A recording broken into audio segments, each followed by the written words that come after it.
XRP 투자자들은 묻습니다. 왜 XRP 가격은 오르지 않는가? 리플은 은행 인가를 받았고 리플 USD 스테이블 코인을 출시했고 SEC 소송에서 사실상 승리했는데 왜 가격은 2달러 아래에서 정체되어 있는가? 좋은 질문입니다. 하지만 잘못된 질문이기도 합니다. 진짜 질문은 이겁니다. 누가 XRP를 4년 동안 눌러왔는가? 그리고 왜 그랬을까?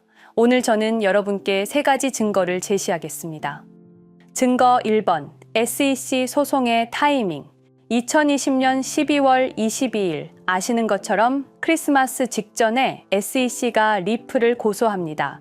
혐의는 미등록 증권 발행, XRP가 증권이라는 주장입니다.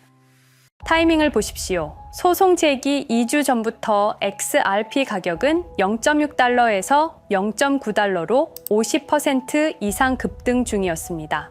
시장 분석가들은 연말까지 XRP의 1.5달러 돌파를 예상했습니다.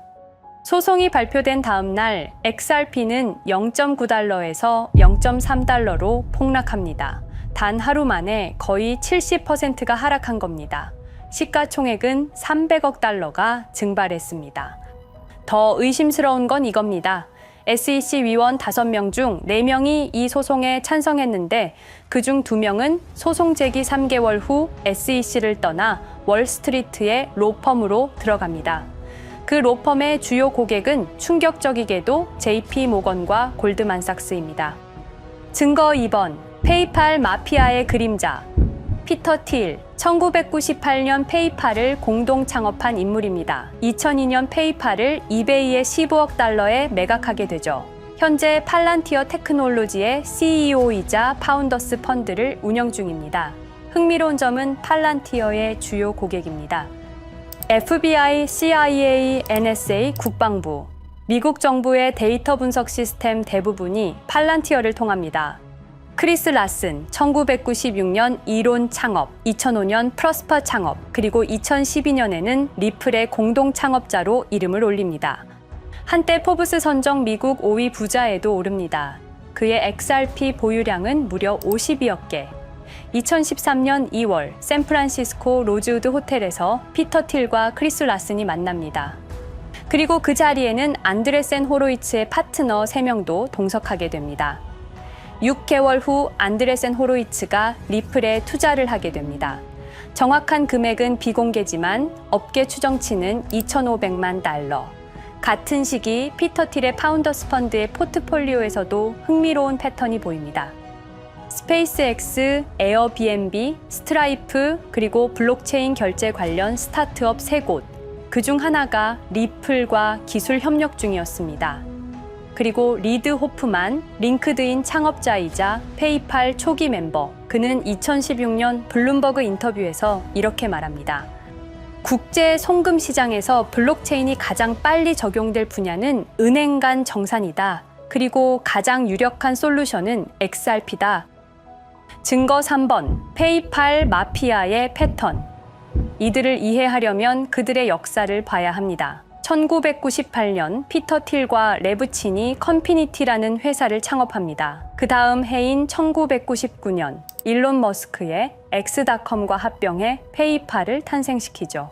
2002년 페이팔은 이베이에 무려 15억 달러에 매각됩니다. 당시 전문가들조차 너무 비싸다고 했습니다. 그러나 지금 페이팔 시가총액은 700억 달러입니다.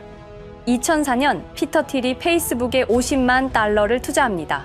피터 틸의 지분은 10.2%. 사람들은 대학생이 만든 SNS에 왜 돈을 쓰냐고 비웃었습니다. 그러나 2012년 페이스북이 나스닥에 상장할 때 그의 지분 가치는 10억 달러였습니다. 8년 만에 2,000배의 수익을 거둔 겁니다. 2008년 일론 머스크가 테슬라에 올인했지만 회사는 파산 직전까지 갑니다. 2년 뒤인 2010년 정부 지원금 4억 6,500만 달러를 받아내고 회사를 살립니다. 지금 테슬라의 시가총액은 1조 달러 이상입니다. 패턴이 보이십니까? 이들은 산업을 장악하지 않습니다. 산업 자체를 재설계합니다. 그들의 최종 타겟은 바로 스위프트. 전 세계 11,000개의 금융기관과 연결되어 있고 하루 거래량은 5조 달러에 달합니다. 연간 발생되는 수수료는 1조 8천억 달러. 스위프트는 51년이나 된 낡은 시스템입니다. 인터넷도 없던 시절 기술입니다.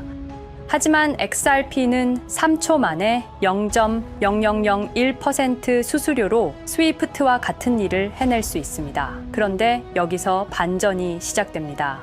미국 통화감독청이 암호화폐 기업 최초로 리플 자회사의 은행 인가를 승인합니다. 그리고 동시에 리플 USD 스테이블 코인을 뉴욕 금융감독청이 승인하고 공식적으로 출시하게 되죠. SEC 소송은 사실상 종료됐고 XRP는 증권이 아니라는 법적 명확성을 확보했습니다. 4년간 XRP를 짓누르던 모든 장애물이 한 달 사이에 제거된 겁니다. 마치 모든 게 계획된 것처럼 만약 SEC 소송도, 거래소 상폐도, 규제 압박도, 가격 정체도 전부 체스판 위에 수였다면 2020년부터 2024년까지 누군가는 0.3달러와 2달러 사이에서 XRP를 계속 매집했습니다. 온체인 데이터를 보면 대형 지갑들의 XRP 보유량은 4년 동안 꾸준히 증가했습니다. 누구였을까요? 증거는 모였습니다. 이제 진실을 밝힐 시간입니다. 여러분, 리플이 과연 어디까지 오를 수 있을지 궁금하시죠? 오늘 제가 정말 충격적인 이야기를 해보겠습니다. 2020년 12월 22일 밤, 그날을 기억하십니까? XRP가 단 하루 만에 63% 폭락했습니다. 어떤 이들은 수천만 원의 자산이 증발했고, 어떤 이들은 하루아침에 수억을 잃었습니다. 처음엔 시장이 미친 거라고 생각했습니다. 변동성이라고, 조정이라고 그렇게 믿었습니다. 하지만 이 사건을 5년간 추적한 결과 이건 어떤 이들의 치밀한 계획이었습니다. 리플 가격은 4년간 철저하게 짓눌려 있었습니다. 그리고 더 충격적인 건 2025년 8월 그 암살자가 다시 나타났다는 겁니다. 이번엔 더 큰 칼을 들고 더 강한 권력을 쥐고 더 야심찬 계획을 가지고 지금부터 제가 5년간 추적한 절대 공개되면 안 될 이야기를 시작하겠습니다. 먼저 타임라인부터 보시죠. 천천히 따라오십시오. 2020년 12월 22일 오후 9시 30분 SEC 의장 제이 클레이튼이 XRP 기소를 전격 발표합니다. 그의 임기 종료까지 남은 시간 단 12시간. 12월 23일 오전 9시 클레이튼 SEC 의장직에서 사임합니다. 여기까지는 그럴 수 있다고 칩시다. 임기 끝나고 퇴임하는 거 이상할 건 없죠. 그런데 12월 24일 크리스마스 이브 아침입니다. 퇴임한 지 단 하루 만에 클레이튼이 새 직장으로 옮겨갑니다. 월리버 에셋 매니지먼트 자문으로. 잠깐만요. 이 회사가 뭘 하는 곳인지 아십니까? 비트코인과 이더리움에 8천억 원을 투자한 회사, 그러니까 리플과 직접적인 경쟁을 하는 회사에 베팅을 한 겁니다. 다시 한번 정리하겠습니다. XRP를 기소하고 다음날 사임하고 그 다음날 리플의 경쟁사에 투자하는 회사로 갔습니다. 이게 정상입니까? 윤리적으로 문제는 없습니까? 법적으로 괜찮은 겁니까? 하지만 진짜 소름 끼치는 건 이제부터입니다. 블록체인은 모든 걸 기록합니다. 그리고 그 기록을 추적해보니 기소 발표 18시간 전인 12월 22일 새벽 3시 누군가 움직이기 시작했습니다. 대량의 XRP가 조심스럽게 하지만 확실하게 매도되기 시작합니다. 뉴스가 나오기 전, 세상이 알기 전, 폭락이 시작되기 전 누군가는 이미 알고 있었습니다. 이 시점에서 저는 의문을 품었습니다. 대체 왜 하필 리플이었을까? 이 사건을 이해하려면 XRP가 단순한 암호화폐가 아니라는 걸 알아야 합니다. 지금 여러분이 해외로 송금한다고 가정해보죠. 한국에서 미국으로 1,000만 원을 보낸다면 스위프트라는 시스템을 거칩니다. 전 세계 200개국 11,000개 금융기관이 연결된 거대한 네트워크. 벨기에 브뤼셀에 본부가 있지만 실질적으로는 미국이 완전히 통제하고 있습니다. 얼마나 무서운 권력이냐면요. 2012년 이란 핵 제재 때 이란 은행들을 스위프트에서 퇴출시켰습니다. 그 결과 이란의 경제는 즉시 붕괴되었습니다. 2022년 러시아의 우크라이나 침공 후 러시아 주요 은행들을 스위프트에서 퇴출시켰습니다. 이후 러시아의 루블화는 30% 이상 급락했습니다. 스위프트에서 쫓겨나면 그 나라는 국제거래에서 완전히 고립됩니다. 이게 핵무기보다 강력한 이유입니다. 실제로 폭탄을 떨어뜨릴 필요가 없으니까요. 버튼 하나로 한 나라 경제를 무너뜨릴 수 있으니까요. 스위프트는 돈의 흐름을 틀어쥔 지배의 손길입니다. 그런데 2017년 XRP가 등장했습니다. 비교해 보시죠. 송금 시간부터 압도적인 차이가 납니다. 스위프트는 국경 간 송금에 3에서 5일이라는 시간이 걸립니다. 반면에 XRP는 단 몇 초면 송금이 완료되죠. 수수료 또한 엄청난 차이가 납니다. 스위프트는 3에서 5%까지 수십만 원의 수수료가 발생하지만 XRP는 단 몇 원, 거의 공짜나 마찬가지로 송금을 처리합니다. 스위프트는 여러 국가의 중개은행이 필요하지만 XRP는 그런 것조차 불필요하죠. 그리고 2017년부터 2019년까지 일본 SBI 그룹이 뱅크 오브 아메리카가 산탄데르 은행이 하나둘씩 리플과의 파트너십을 검토하기 시작했습니다. 총 200개 이상의 금융기관, 연간 200조 원 규모의 국제 송금 시장에서 XRP가 스위프트를 완전히 대체할 수 있다는 게 증명되는 순간, 바로 그때 누군가에게는 절체절명의 위기가 된 겁니다. XRP는 단순한 암호화폐가 아니었습니다. XRP는 미국이 전 세계를 통제하는 금융 무기에 대한 직접적인 도전이었습니다. 그래서 저는 추적하기 시작했습니다. 누가 XRP를 제거하려 했나? 처음엔 당연히 정부를 의심했습니다. SEC니까요. 미국 정부 기관이니까요. 그 다음엔 월스트리트를 의심했습니다. 은행들이 위협을 느꼈을 거라고 생각했죠. 그런데 조사를 하면 할수록 이상했습니다. 모든 흔적이 전혀 예상치 못한 곳을 가리키고 있었습니다. 실리콘밸리, 뉴욕이 아니라 샌프란시스코, 월스트리트가 아니라 테크 기업들, 혁신과 자유의 상징이라던 바로 그곳 말입니다. 2002년 10월 3일로 돌아가 보겠습니다. 페이팔이 이베이에 15억 달러에 매각됩니다. 그날 50명의 직원이 퇴사합니다. 보통 회사라면 뿔뿔이 흩어지겠죠. 각자 길을 가고 연락도 끊기고, 그런데 이들은 달랐습니다. 그들은 네트워크를 만들었습니다. 서로의 회사에 투자하고 서로를 임원으로 영입하고 서로의 성공을 발판 삼아 더 크게 성장하고 20년이 지난 지금 그들이 창업하거나 투자한 기업들의 시가총액을 합치면 우리나라의 GDP보다 큽니다. 2007년 포춘지가 이들에게 특별한 이름을 붙였습니다. 페이팔 마피아. 당시엔 실리콘밸리 성공 신화로 보도됐죠. 아름다운 동료의 혁신가들의 연대, 그런 이야기들. 하지만 2025년 지금 우리는 다르게 보게 됩니다.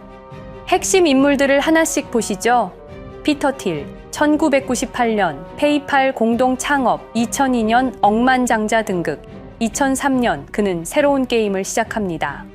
팔란티어, 9.11 테러 직후였습니다. 미국은 공포에 떨고 있었죠. 피터 틸이 말했습니다. 우리의 사기 탐지 기술을 국가안보에 사용할 수 있습니다. 그리고 CIA의 벤처 펀드 인큐텔로부터 투자를 받습니다. 20년 후 지금 FBI의 핵심 시스템도, CIA의 데이터 분석 시스템도, 국방부의 작전 시스템도, 국토안보부의 전산망까지도 미국 정부의 모든 데이터는 피터 틸의 회사를 거칩니다. 하지만 피터 틸의 진짜 권력은 정치에서 나옵니다. 2022년 JD 벤스라는 젊은 오하이오 출신 정치 신인이 상원의원 선거에 출마합니다.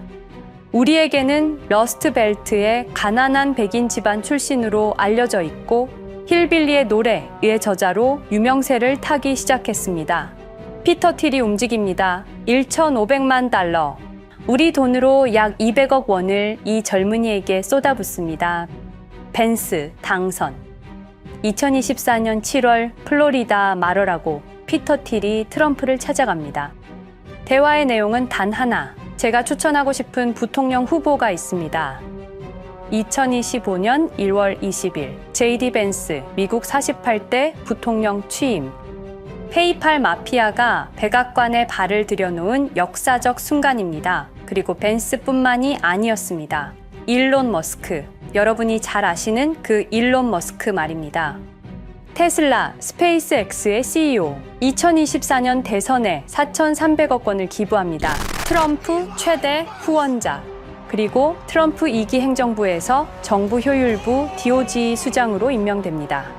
연방정부 전체의 예산을 삭감할 권한, 그의 시장 조작 능력은 이미 증명됐죠. 2021년 5월 트윗 한 줄로 비트코인을 폭락시킨 후 뒤로는 더 싸게 매집했습니다.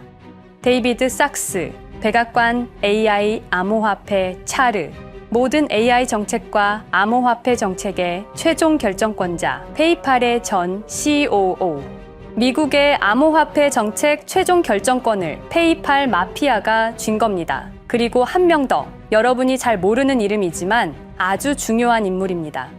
제드 맥켈럽, XRP 공동 창업자, 2013년 리플을 나옵니다. 그리고 스텔라루멘이라는 경쟁 코인을 출시합니다. 그가 가진 XRP는 90억 개, 2022년까지 전부 매도합니다. 무려 4조 2천억 원이라는 천문학적인 수익을 기록했습니다. 그런데 기묘한 일이 벌어집니다. 2025년 6월 페이팔의 스테이블 코인 페이팔 USD가 스텔라루멘 체인으로 확장을 발표합니다. 리플의 배신자가 만든 플랫폼으로. 우연일까요? 그리고 저는 결정적 증거를 찾았습니다. 2025년 초 내부 고발자가 나타납니다. 월리버 에셋 매니지먼트 기억하시죠? 제이 클레이튼이 XRP 기소 다음 날 합류한 바로 그 회사. 그 회사의 내부 문서가 유출됩니다. 공개된 투자 내역은 이랬습니다. 비트코인에 우리 돈 5천억 원, 이더리움에는 3천억 원이 투자금 명목으로 지출되었습니다. 이 돈들이 향한 곳은 모두 리플의 경쟁사들이었습니다. 그리고 충격적인 숨겨진 투자 내역. 스텔라루멘에는 700억 원을, 팔란티어의 주식에 1조 6천억 원, 금액이 비공개된 투자금은 페이팔의 페이팔 USD로 향했습니다. 잠깐, 스텔라루멘, 제드 맥켈럽의 코인, 팔란티어, 피터 틸의 회사, 페이팔 USD, 페이팔의 스테이블 코인. 제이 클레이튼이 SEC를 나오자마자 들어갔던 월리버 에셋 매니지먼트를 통해서 팔란티어, 스텔라루멘, 페이팔로 흘러 들어간 것입니다. 모든 것이 연결됩니다. 모든 것이 한 곳을 가리킵니다. 이건 우연이 아닙니다. 리플과 SEC의 소송전은 거대한 연극이었던 것입니다. 모든 게 페이팔 마피아들의 계획이었던 겁니다. 이제 전체 그림이 보입니다. 페이팔 마피아의 리플 제거 작전, 이제 전부 재구성할 수 있습니다. 제드 맥켈럽이 XRP 공동 창업자로 참여하여 핵심 기술을 습득. 2013년 의도적으로 갈등을 벌인 후 퇴사. 그것도 90억 개의 XRP를 보유한 채로 말이죠. 시한폭탄을 설치한 겁니다. 피터 틸의 팔란티어, 2003년 CIA의 인큐텔 펀드 투자로 창업. 2020년까지 FBI, CIA, 국방부의 핵심 시스템을 장악하게 됩니다. 미국 정부 전체를 들여다볼 수 있게 된 겁니다. 2018년 6월, 우리 모두가 아는 바로 그 SEC 기업금융국장 윌리엄 힌먼의 발언. 이더리움은 증권이 아니다. 의도적으로 리플의 가격만 억누르려던 치밀한 계획이었습니다. 제이 클레이튼, 임기 12시간을 남기고 리플을 기소. 사임 이후에는 곧바로 리플의 경쟁사에 투자를 하는 회사의 자문으로 합류. 그야말로 치명타를 먹인 셈이죠. 2023년 8월 페이팔은 페이팔 USD라는 스테이블 코인을 출시합니다. 그리고 2025년 6월에는 스텔라루멘 메인넷으로의 확장을 발표했습니다. 제드 맥켈럽은 XRP를 매도한 자금으로 스텔라루멘을 개발하게 됐죠. XRP를 대체할 완벽한 준비를 한 겁니다. 트럼프 2기 행정부 출범으로 페이팔 마피아들의 계획이 완성 단계에 접어듭니다. JD 벤스는 부통령으로, 일론 머스크는 정부 효율부 수장으로, 데이비드 sak스는 AI 암호화폐 총책임자로, 피터 틸은 트럼프 인수위의 공동의장 자리에 오릅니다. 페이스북의 모회사인 메타의 로비 비용을 보면 확실히 알 수 있습니다. 2024년 로비 비용으로 역대 최고 금액인 약 2,400억 달러를 지출했습니다. 로비스트 수도 2016년에는 31명에 불과했지만 2024년에는 의원 8명당 1명 꼴인 65명으로 늘어났죠. 정치 권력을 장악하기 위한 그들의 야욕이 그대로 드러나는 부분입니다. 데이비드 sak스, 백악관 입성 후 단 2주 만에 리플이 수년간 워싱턴에 배치한 로비스트들을 전원 축출했습니다. 겉보기에는 이해관계 충돌이라는 명분을 내세웠지만 실제로는 경쟁 세력을 제거하려는 목적이었습니다. 리플의 스피커 역할을 할 마지막 정치적 통로마저 차단이 된 겁니다. 완벽한 계획이었습니다. 그런데 SEC와 리플의 소송전에서 그들이 예상치 못한 일이 벌어집니다. 2023년 7월 아날리사 토레스 판사의 판결, XRP 자체는 증권이 아니다. SEC는 즉시 항소했고 리플도 여기에 부분적으로 항소를 하게 되죠. 법정 공방은 끝이 어딘지도 모르게 이어졌습니다. 그리고 2025년 8월 놀랍게도 양측 모두 항소를 취하합니다. 5년 동안의 전쟁이 드디어 끝이 나게 된 순간이었습니다. 리플은 승리했습니다. XRP 가격은 무려 5,000원에 근접하게 상승했고 수많은 자산 운용사들의 XRP ETF 신청 물결이 이어졌습니다. 그리고 리플은 히든로드를 12억 5천만 달러의 인수, 리플 프라임이라는 이름으로 새롭게 출범시켰습니다. 스테이블 코인 리플 USD는 출시 1년 만에 시가총액 10억 달러를 돌파하는 기염을 토합니다. 현재 리플의 기업 가치는 400억 달러 이상으로 평가받고 있습니다. XRP는 죽지 않았습니다. 5년 동안 억눌렸던 것이 폭발적으로 성장하기 시작합니다. 투자자들이 돌아오고 은행들이 재접촉하고 파트너십들이 재개되고 우리가 이긴 건가? 정의가 승리한 건가? 아니었습니다. 2025년 8월 18일 XRP 승리 발표 불과 10일 후 뉴스가 터집니다. 제이 클레이튼 맨해튼 연방검사로 정식 임명. 5년 전 XRP를 기소했던 바로 그 사람. 이번엔 연방검사로 돌아왔습니다. 월스트리트의 보안관이라 불리는 미국에서 가장 강력한 검사직. 형사 기소권, 월스트리트 전체 감시 권한, 금융범죄 수사 총괄. 더 큰 칼을 들고 돌아온 겁니다. 그리고 2025년 11월 트럼프 대통령의 발표. 제이 클레이튼을 앱스타인 사건 수사 책임자로 임명합니다. 잠깐, 왜 하필 클레이튼일까요? 왜 XRP 소송이 끝나자마자일까요? 왜 지금일까요? 그리고 그는 다음엔 누구를 조준할까요? 리플은 부활했습니다. 하지만 페이팔 마피아는 멈추지 않았습니다. 2025년 상반기, 이상한 패턴들이 포착되기 시작합니다. 일론 머스크의 행동이 변합니다. xAI에 추가 투자가 급증했고 테슬라 AI 개발에 급가속을 하기 시작했습니다. 그리고 이상하게도 특정 AI 기술에 대한 공격적 언급이 증가했습니다. 일론 머스크답지 않았습니다. 그리고 2025년 3월 한 AI 코인의 공식 계정이 일론 머스크의 X라는 플랫폼에서 갑자기 사라집니다. 노출 제한을 당했고 광고 계정들도 정지가 됐습니다. 특정 코인에 관련한 영상들이 전부 삭제되었습니다. 왜일까요? 이 코인에는 특징이 있습니다. 진짜 AGI 구현 가능한 탈중앙화, AI 네트워크로 평가받고 있는데 초당 수십억 단위의 연산 처리가 가능한 정도입니다. 수백만 개의 노드가 연결된 분산 뉴럴 네트워크, 이건 테슬라도 구현하지 못했습니다. 메타도 구현하지 못했습니다. 중앙화 시스템인 오픈AI가 꿈도 꿀 수 없는 것입니다. 이 코인만이 유일하게 성공했습니다. 그런데 시가총액은 테슬라의 500분의 1 수준에 머물고 있습니다. 질문 드리겠습니다. 이렇게 혁신적인 기술인데 왜 플랫폼에서 차단을 당하고 검색조차 되지 않으며 알고리즘에서 철저하게 배제당하고 가격은 또 왜 이렇게 낮은 걸까요? 답은 하나입니다. 그들이 지금 사고 있기 때문입니다. XRP 때와 똑같은 패턴입니다. 역사는 반복되고 있습니다.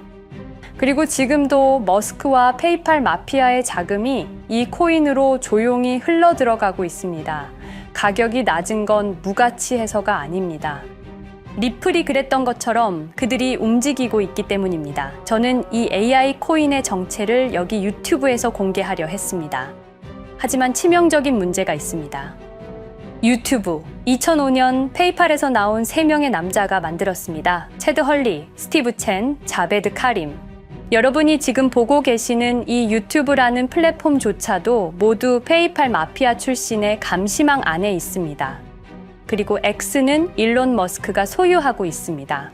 페이스북은 피터 틸의 첫 외부 투자로 시작했습니다. 그들은 플랫폼을 소유하고 있습니다.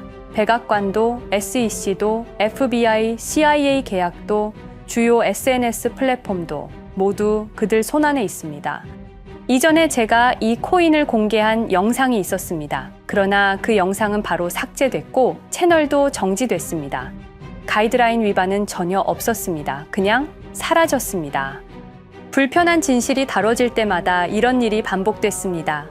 하지만 한 가지는 분명합니다. 5년 전 XRP 투자자들은 속수무책이었습니다. 그런데 그들은 포기하지 않고 5년을 버텼습니다. XRP는 부활했고 포기하지 않는 사람들은 큰 수익을 얻었습니다. 그들은 우리가 잊었다고 생각합니다. 그들은 우리가 용서했다고 생각합니다. 그들은 우리가 포기했다고 생각합니다. 역사를 기억하는 자가 역사를 만듭니다. 자, 이제 질문하겠습니다. 역사는 지금 이 순간에도 반복되고 있습니다. 똑같은 패턴으로, 똑같은 방법으로 또다시 당할 수만은 없습니다. 그들에게 리플이 당했던 것과 똑같은 패턴으로 가격이 짓눌리고 있는 이 코인은 리플이 그랬던 것처럼 결국 모든 걸 이겨내고 상승할 수밖에 없을 것입니다. 그들의 계획을 미리 예측해서 우리가 조금이라도 더 빨리 움직인다면 우리는 도지코인, 시바이누를 초기에 매수했던 사람들처럼 상상할 수도 없는 수익을 올릴 수 있을지도 모릅니다. 저는 오늘 이 코인을 여러분께 공개하겠습니다. 단, 유튜브의 스크립트, 작성 기능 때문에 직접적으로 언급할 수는 없습니다. 영상 설명란과 고정 댓글에 있는 링크를 통해 간단한 양식을 작성해 주시는 모든 분들께 이 코인을 알려드리도록 하겠습니다. 선택은 여러분의 몫입니다. 아무것도 하지 않으면 아무 일도 일어나지 않습니다. 행동하십시오. 그러면 여러분의 인생은 바뀌게 될 겁니다. 긴 영상 시청해주셔서 감사드리고 궁금하신 점은 댓글을 통해 말씀 주시면 제가 성심성의껏 답변해 드리도록 하겠습니다. 감사합니다.